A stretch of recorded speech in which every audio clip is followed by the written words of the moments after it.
আপনাদের অনেক ধন্যবাদ।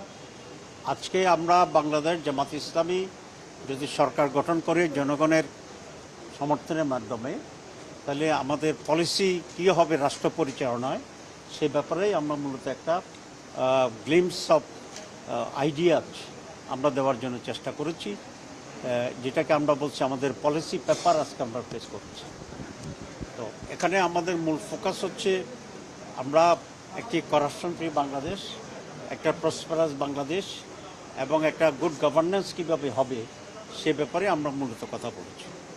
আমাদের এখানে আমি বলেছি ট্রান্সপারেন্সি ইস্যুটা আছে এবং কারাপশন জিরো টলারেন্স সব এটা আমরা বলেছি যে এখানে ফরেন ইনভেস্টমেন্টের ব্যাপারে একটা কনজেনিয়াল অ্যাটমসফিয়ার এখানে তৈরি করা হবে, এখানে নারীদের অধিকারকে এনশিওর করা হবে, একটা world standard vocational education system আমরা চালু করব।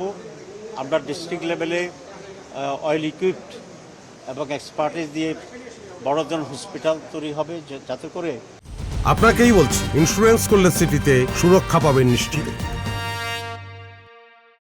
ডিস্ট্রিক্ট লেভেলেই জনগণ সেবা পায়, ক্যাপিটালে ঢাকা এসে তাদের চিকিৎসার জন্য এখানে ভিড় করতে না হয়। আমরা হেলথের জিডিপি এখন যেটা আছে বাজেটের 3 to 4%, এটাকে আমরা 6 to 8% উন্নীত করব।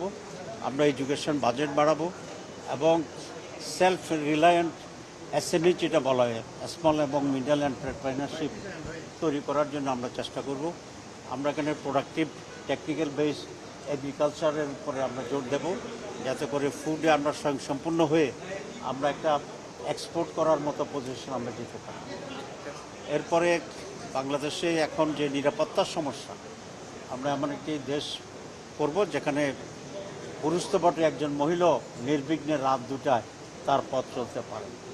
তো এই সব কিছু মিলিয়ে আমরা মনে করি 56 বছরে বাংলাদেশের যে ডেডলক ছিল এটা উত্তরণ ঘটিয়ে আমাদের 5ই আগস্টের যে বিপ্লব সাধিত হচ্ছে সেটার আকাঙ্ক্ষা এক্সপ্রেশনকে আমরা ধারণ করে আমরা একটা নিউ বাংলাদেশ গড়ে তুলব ইনশাল্লাহ, যেখানে আমাদের সার্বভৌমত্বর ব্যাপারে, স্বাধীনতার ব্যাপারে আমরা দৃঢ় থাকব এবং সকল দেশের সাথে with equal respect and privilege আমরা সুসম্পর্ক বজায় রাখার জন্য আমরা চেষ্টা করি।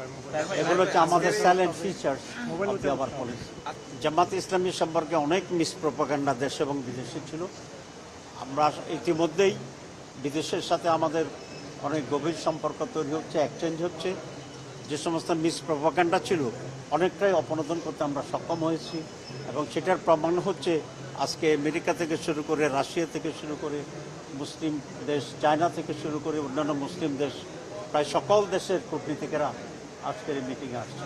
এটাই প্রমাণ করে যে তাদের সাথে আমাদের একটি ওয়ার্কিং রিলেশন আছে এবং জামাত সরকার আসলেও তারা জামাতের সাথে কাজ করবে বলে আমাদের সাথে তারা প্রতিশ্রুতি করে।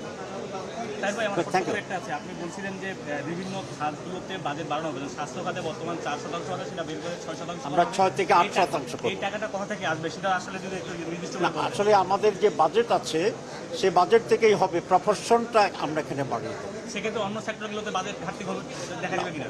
বাজেট ঘাটতি দেখা দেবে না। এই জন্য আমাদের অনেক জায়গায় বাজেট অ্যালোকেশন হয় দুর্নীতির কারণেই 50% খাইয়ে ফেলে। সুতরাং আমরা মনে করি যে দুর্নীতি মুক্ত যদি আমরা গভর্নেন্স করতে পারি তাহলে অন্য সেক্টরেও বাজেট ঘাটতির কোনো সম্ভাবনা থাকে। একজন স্পিকারের বক্তব্য ছিল যে এই যে দুর্নীতি কমানোর কথা বলছেন সেটা আসলে কিভাবে কমাবেন?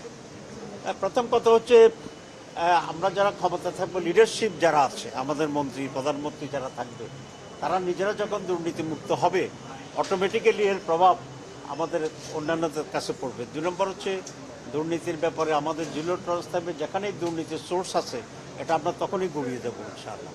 সুতরাং এই যে মোটিভেশন, আইনের প্রয়োগ এবং আমাদের সিস্টেম অফ গভর্নেন্সকে যদি আমরা প্রপার করতে পারি এই দুর্নীতি কমে যাবে।